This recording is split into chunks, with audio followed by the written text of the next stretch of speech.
All right, there you have it. Yes, indeed, we love the babies, but it is so important that we have all the knowledge, information, and skill in terms of taking care of them. Of course, nutritional expert and also lactation expert, baby doula. I call her all kinds of expert. All right, she is here, Ciru Ciera, to just demystify a lot of this stuff. How are you? I'm good, thank you. Thank you for being here. Oh, you're welcome. Clap for how nice she looks. Let's start there. Thanks for being here. We are in the holiday season, right into the festivities. We're going to talk about travel in just a bit. Okay. Ciru, you are a specialist in terms of lactation and nutrition, and you also help couples. Talk to me a little bit about what you do. So what I do, I call myself a childbirth educator, a doula who's a labor support specialist, and a lactation specialist. Okay. So helping moms with breastfeeding, whatever challenges they may have. A doula supports a mother and her partner while they're in labor. A childbirth educator prepares parents for the time when the birth of the baby will take place. Fantastic. Yes. You have 2 babies. I do. Yeah, congratulations. Yeah, thank you. Were you scared, especially the first one during your pregnancy, and how do you get over that fear and anxiety? Yes, I was. With my first, I think my issue was a low-lying placenta, what's called placenta previa. Okay. So that was very scary because sometimes you do bleed. And then if it continues along even into your 3rd trimester, then chances of you having a vaginal birth are a lot slimmer. Right. If it's really severe, then you have to be at bed rest. But mine wasn't severe, and at the 2nd trimester, it just moved out of the way. Right. With my second, my fear was bleeding. Okay. So at the beginning, I started spotting, and I'm like, oh my God, I'm losing my pregnancy. And it would be very scary for any pregnant mother to go through bleeding, because that's a bad sign. It tells you something is wrong inside there. But I think getting information from the expert, who could be your physician, your obstetrician, gynecologist, to get the right information. Why am I bleeding? Also to do the scan and see how severe is it. Is it something small? Is it going to disappear? I think what scares you more is going on to Dr. Google, asking Dr. Google, why am I bleeding? And it becomes more serious than it really needs to be, and giving you a lot more anxiety and fear. And that is just not the right frame of mind you should be in when you're pregnant. Okay. Yeah. There are other things that cause a little bit of fear and anxiety with pregnant and expectant moms. Baby not turning or not feeling the baby move, that's a big deal, right? You as a mom losing your appetite all of a sudden, lack of sleep. Let's talk about when to know that, it's time for me to run to my doctor, to run to hospital. Or, this is just jitters. Okay. How do you differentiate between the two? When you're pregnant, you really, really need to listen to your body. Okay. Understand every change, what's going on. Today I feel different. Why do I feel different? You have to be conscious. One of the danger signs is you don't feel what you've mentioned. I don't feel my baby kicking. Because when your baby kicks, then you know, okay, you're okay in there and everything is fine. But when they don't kick, what's going on? So I usually tell moms, try to count the kicks when your baby's most active. Most of the time it's probably after you've had dinner, you sit down, you rest, and then you feel them moving. Maybe it's because of what you've eaten or you've drank something sugary. You need to have at least 10 kicks in 2 hours. Really? Yes. Okay. Okay, so you could have 10 kicks in 5 minutes if your baby's very active. Okay. But within 2 hours, you need to have felt the baby kicking 10 times. So the bigger you are, let's say you're 35 weeks, it may not necessarily be kicking and punching, but a movement, a swerving here and there, tick, is moved. And then again, within 2 completed hours, you should have felt the baby kicking 10 times. If they're not kicking, drink something cold, like a sugary fruit juice, or a cold glass of water. So that change of temperature will help. Maybe wake the baby up, the baby a little eat bit. something sugary, maybe play some music loudly. Babies do hear when they're in the womb. Okay, poking and stabbing your stomach sometimes makes them be more alert. But don't count the kicks when you know your baby's most active. So you get to know, their characteristics and when they move most of the time, or when they are asleep. Okay. Another danger sign is you're having headaches. You shouldn't have headaches when you're pregnant. Really? Yeah. In the beginning, you may, because you're not eating very well, you're nauseous, you're vomiting, but still you need to monitor, because headaches are a bad sign could mean that you have high blood pressure. Okay. Oh wow, yeah. And then if that's high blood pressure, it could lead to something called preeclampsia, which is deadly for the mother or the baby. Okay, so in pregnancy, you really, really have to listen to your body. Okay. Are you having any form of discharge, vaginal discharge, whether it's bleeding or anything that could mean you have an infection? Okay. Okay. Yeah. So you've got to really listen to your body. And I feel that there's something that comes, like an instinct that comes with moms. You just know. Intuition. Intuition, and listen to that intuition. Don't ignore it. Yeah. And I that's love the that, key thing, Kobi, because sometimes you go to sleep, it's 11 p.m. and you knock your partner and tell them, you know what, I don't feel right, there's something wrong. Yeah. What will the partner tell you? It's 11, let's sleep. You know? What are you feeling? Yeah, we were even at the doctor's clinic today and he said you're good. Yeah. But you're feeling unsettled and you can't really put your finger on it, but you just feel there's something wrong. I always say, please follow your intuition. Okay. Wake up. If your partner can't take you, call a cab or drive yourself. Wait, let's talk about this partner. No, if you are that partner, take her to the hospital. Sometimes it just sounds very irrational for them. Like, and especially if it's happened before. And there's really nothing. Are you bleeding? No. Is the baby moving? Yes. So what's the problem? You know, it just doesn't make sense for them. Even for you, when you think about it, you're like, really, why am I feeling this way? But you are. Okay. Let me tell you, go to hospital. Because you either find, okay, something's wrong with a baby, or something was wrong with you, and you just got there right on time. Absolutely. Absolutely. So moms always follow your intuition. And there's things that, like allergies or something you might have tried before and it was okay with you while you were not pregnant, and now you're pregnant, you try something and there's an allergic reaction. It could be anything. So it's important to just pay attention. All right, so we are headed into Christmas and lots of people are going to be traveling up country or to the beach or anywhere. And of course, this is not, pregnant moms are not told it's Christmas, you have to stay home, right? No. They're also traveling. Yes. Be it by flight, be it by bus or car. It's very crucial that they pay attention to certain things, isn't there? Yes. Talk to me about this. For one, okay, mode of travel. How are you traveling? By boat or by car or by flight? If you're traveling by flight, there's a certain period you need to have a letter from your doctor allowing you to travel, that your pregnancy has been non-eventful, you don't have high blood pressure, you don't have any underlying health problems, that it's safe for you to travel. At what stage? At 28 weeks. Really? Anything above 28 weeks, the flight, the airline will ask for a letter from your doctor. Okay. Okay. So you can travel between 28 and 36 weeks. After that, it's not safe for you to travel by air. Okay. Okay. So if you're planning to travel to wherever for Christmas, if you're between 28 and 36 weeks, get a letter from your doctor authorizing your travel and to tell the airline, yes, Kobi is fit to travel because her pregnancy has been uneventful and things like that. Okay. For example, any airline will tell you, go, if you're traveling, you're pregnant, go and get a letter first. Okay. Yes. And thank God for SGR, because if you are past that cycle, then you can get onto a train and comfortably sit.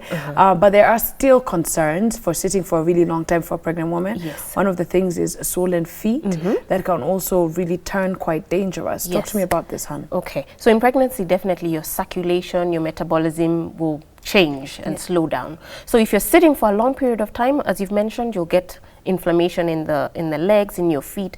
You could get blood clots. Okay, because your circulation is a bit sluggish. You've got to keep walking, standing up, walking around, then come back, sit down. Hydration is also key. Keep drinking. If you're traveling far, maybe consider having snacks. A hungry mom, pregnant mom, is an angry mom. Yeah, of course. So you don't want to be so hungry until you're even nauseous. So carry snacks that you enjoy. Okay, so of course, if you're traveling by car, ask whoever is driving you to stop every maybe hour, just so that you get some fresh air, get out of the car, stand a little, get your circulation going, visit the toilet, and then, you know, continue on your journey. Okay. If you're past 36 weeks, I'll tell you, please carry your prenatal booklet. So let's say you're traveling from here with Madaraka Express to Mombasa. Yeah. You're 36 weeks, it's fine. But what if you go into labor in Mombasa, for example? Right. Okay. Yeah. So that prenatal booklet has all your information. Yeah.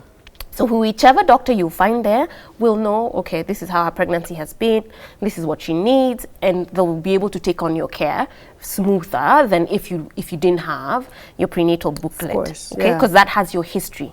Wherever you're going and wherever you'll be staying, find out which hospitals are around there. Okay. In case something happens in the middle of the night, know how to get there, how far it is, and where it's located. All right. Makes things a little bit easier and Fantastic. you have less anxiety. Okay, great. Ciru, guys, has an amazing YouTube channel where she uploads awesome videos giving moms across the world, not just here in Kenya, all wonderful sorts of great advice. And travel is a big one there, so we want to share some of that with you. And remember, while you're there, please subscribe. Yes. Okay, we're going to share the link with you guys.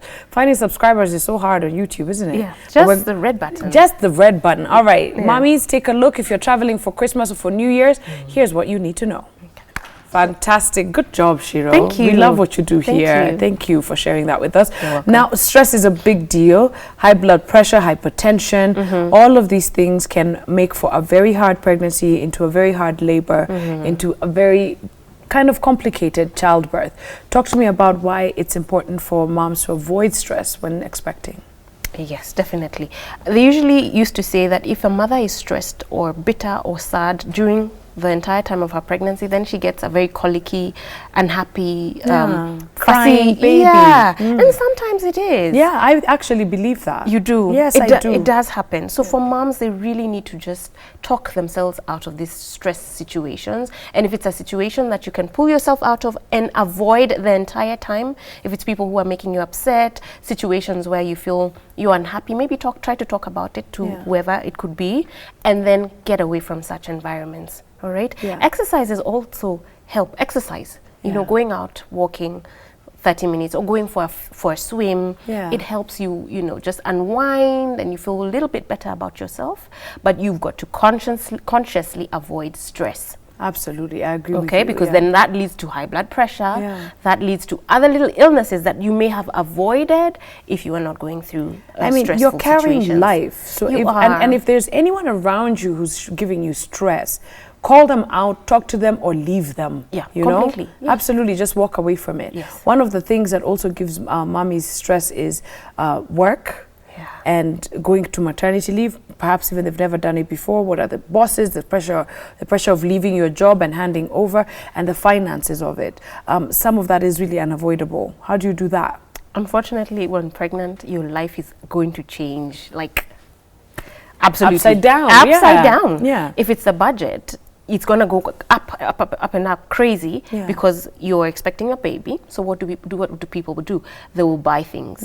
Okay, so if it's a court, or you even move house. If you're in a one-bedroom house, you will consider maybe moving to a bigger house. If you are able to do that financially, then there's buying so many of these baby products. You want a sterilizer, or you want a double-breasted pump, or you want different things. And then there's a hospital. Okay, where you're going to deliver your baby. What's the cost? So there's the stress of the financial implications of being pregnant and, you know, the birth of the baby. And then at work, I think you just need to get an understanding boss. If your boss is a woman and she has had babies, then they're usually a bit more understanding. And they know you, okay, today you woke up on the wrong side of your bed, you didn't sleep very well, so we'll give you a bit of time, allow you to go for your doctor's clinics, because there's some employees who don't understand that a mother needs time out maybe once a month, or the closer you get to the birth, twice a month to go out for doctor's clinics. So they need to be a bit more flexible for that, because you really need to go and check what's the progress of my baby's development, how are they doing, how am I doing, how is my health. If that you don't have a very understanding employer, then stress. Yes, absolutely. But remember this, we are going through all of this because there's new life coming. I think that's the most important part, and that's why a lot of people just want to be prepared and have a lot of information, which is why we're hosting this show on your behalf today, mommies and daddies. So make sure that you get all the right information. We will connect you, of course, to Ciru on our social media platforms. But when we come back in just a couple of minutes, we'll be talking about, so the baby is finally ready to come into the world. Are you ready? Is it going to be natural or CS? Today, we're all about celebrating childbirth, babies, moms, dads, and the creation of life. But it's so crucial that we remember it is about knowledge. It's about information, and it's about really answering that instinctive call in case anything is wrong. We're here with Ciru. Amazing. Thank you so much for being here with us. You're welcome. And of course, remember, guys, to connect to our social media platforms, where we'll connect you to Ciru and her YouTube channel and her services as well. She's very, very good and handy. And that's why we keep having her on the show. So finally, you know, your time is finally here. I always wonder when you ask people, when are you due? And they're like, now. and then you see them 4 days later and they're still pregnant. I feel so sorry for those moms.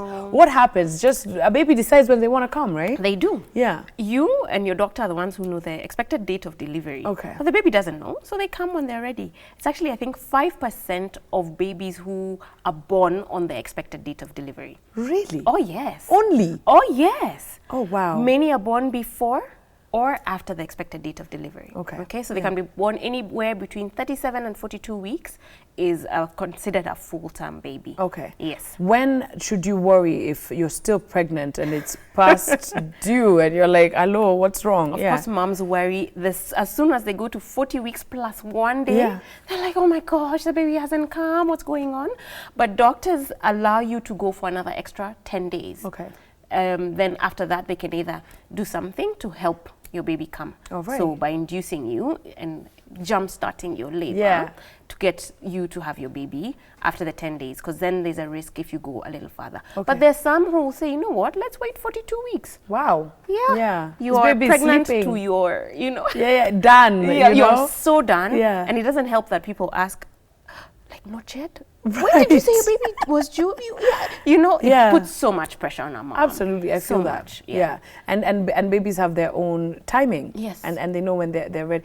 Talk to me a little bit about inducing labor yourself. I know they've talked about drinking olive oil, dancing. There are certain things you can do, even intercourse, they've said sometimes induces labor. Talk to me about all that. Intercourse is the thing to Is do. it? Oh, for sure. And I'm sure the guys are scared. One of the things the doctors do artificially to induce you is to put a tablet inside your cervix called a PG or prostaglandin tablet. Prostaglandin is a hormone that's found in semen. Yeah. Another thing is eating pineapples. Really? Yes. My favorite fruit? Eat it. No way. To induce labor, you'd eat it. Of course, I wouldn't encourage you to eat it before. Because acidic. It's very acidic. It's acidic, and you also don't want to get into labor before time. Okay. But after 37 weeks, why not have a pineapple a day? Wow. It has enzymes that will help to soften your cervix and induce your labor. That's amazing. Yes. Fantastic. And dancing is just recommended at all times. Some people say eating chili foods. Okay. Oh, fantastic. Whatever works for you. Whatever works. Okay, so a couple of questions. CS, a cesarean section versus natural birth. Still, I think the biggest contentious issue when it comes to childbirth.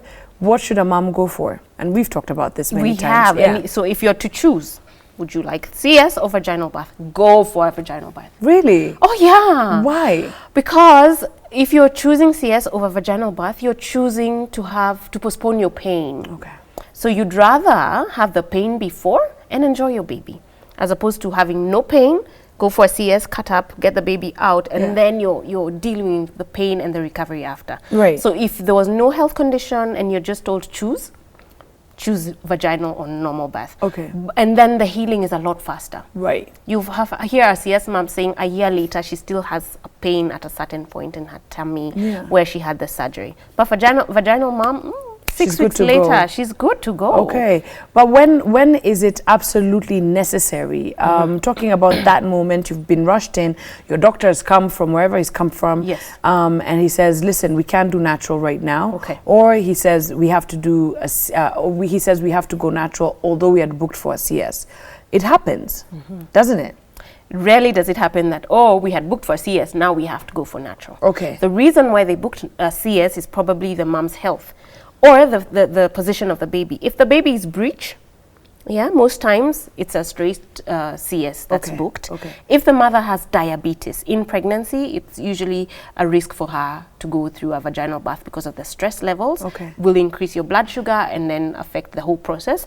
If the mother has something called preeclampsia, yes, which is part of high blood pressure in pregnancy and things like that leads to preeclampsia, that's a straight CS. Oh, really? Okay. If the baby's heart rate is not doing well and you are going in for vaginal birth, with normal labor and things like that, then they notice your baby's heart rate is not good. Okay.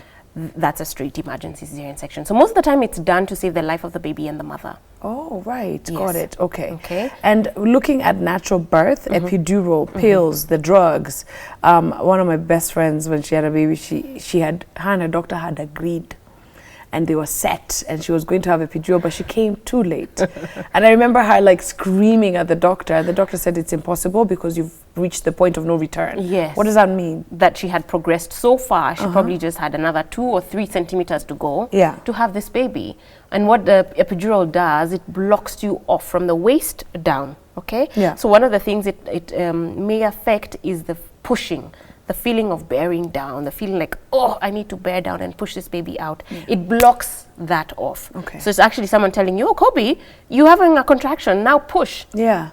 So the doctor wanted her to get that urge to push and give it her all. Okay. And do the pushing really well. Because what epidural does, it lengthens the time of pushing, the stage of pushing. Usually it's about 30 minutes. Right. But if you have an epidural, it can take about 2 hours of, pushing. Because you're just pushing a little bit, as opposed to getting angry with the pain and giving it and your just all. giving it your all. Yes. Okay. Yeah. There are some moms, and God bless them all, who go into hospital and 2 minutes later the baby is here. I'm like, who are you? That's the Hebrew bath that every mom wants to have. Right. And then there are some who, 17 hours later. Yes. I think my mom told me I was like a 24-hour labor child.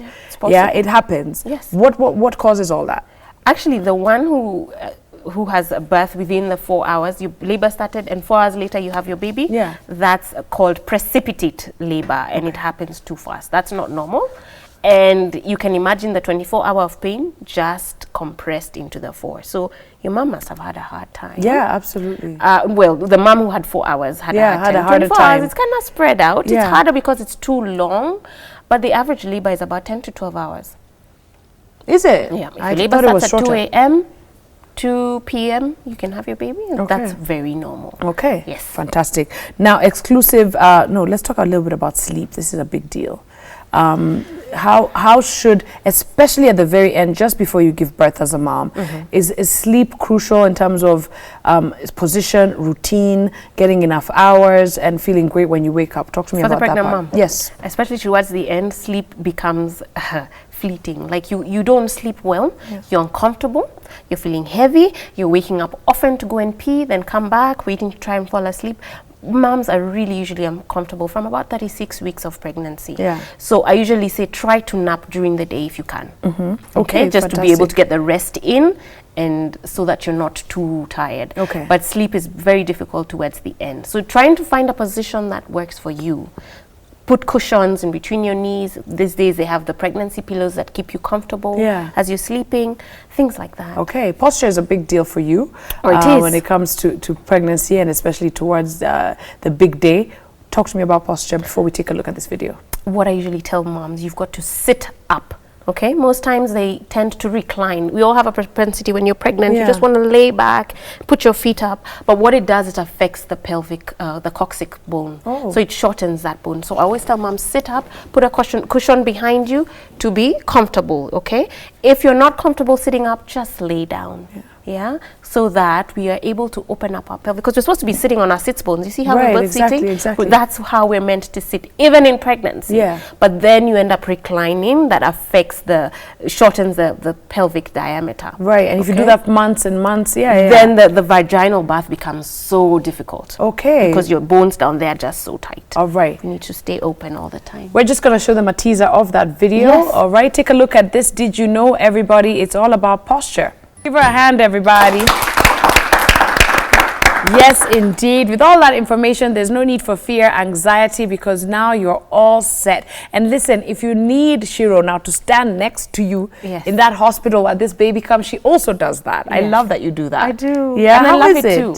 Oh, birth is amazing. It is, right? It's so amazing to be a part of it and see life coming forth. Are you allowed in that whole moment as a doula? Oh, yes. You see everything? Everything. Girl, I don't know if I can. Everything. Really? It's beautiful. I love it. That's amazing. And to see this baby and this life come forth. Beautiful. All right, so we're going to connect you to Ciru. She, of course, gives that and a lot more services. If you are expecting, log on to social media platforms to find out how we can connect you to her. All right, for right now, we say goodbye with this beautiful song about new life. Thanks, everybody. Bye-bye. Thanks, Ciru. You're welcome. Thank you, honey.